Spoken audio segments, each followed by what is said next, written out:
Cette haine des Juifs est exaltée aujourd'hui par un dangereux parti à l'extrême gauche de cet hémicycle qui trouve que l'antisémitisme est résiduel, qui reprend les accusations moyenâgeuses des Juifs empoisonneurs de puits, qui défend les chasseurs de Juifs dans les rues, qui qualifie le Hamas de mouvement de résistance ou comble de l'ignominie les meurtriers palestiniens condamnés à perpétuité d'otages.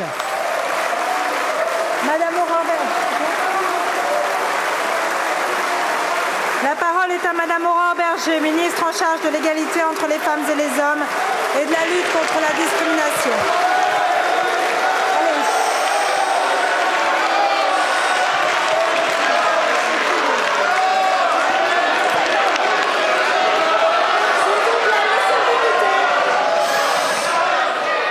Et merci Madame la députée Caroline Yadan pour la clarté de votre interpellation qui vraisemblablement déplaît à une partie de cet hémicycle.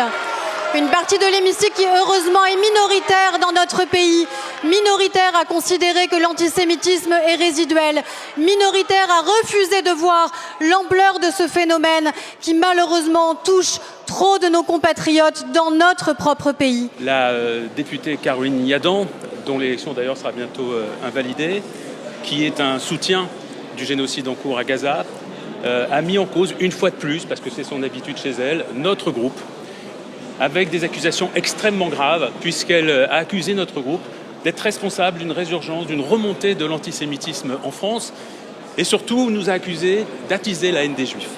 C'est extrêmement grave à nos yeux, et nous en avons assez.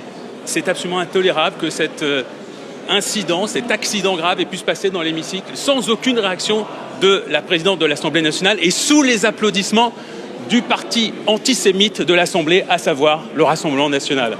Donc nous allons évidemment réagir, on ne va pas laisser passer ça, on va demander au bureau des sanctions contre Caroline Yadan. On sait que le bureau est capable de donner des sanctions contre des députés, notamment lorsqu'il y a un tumulte.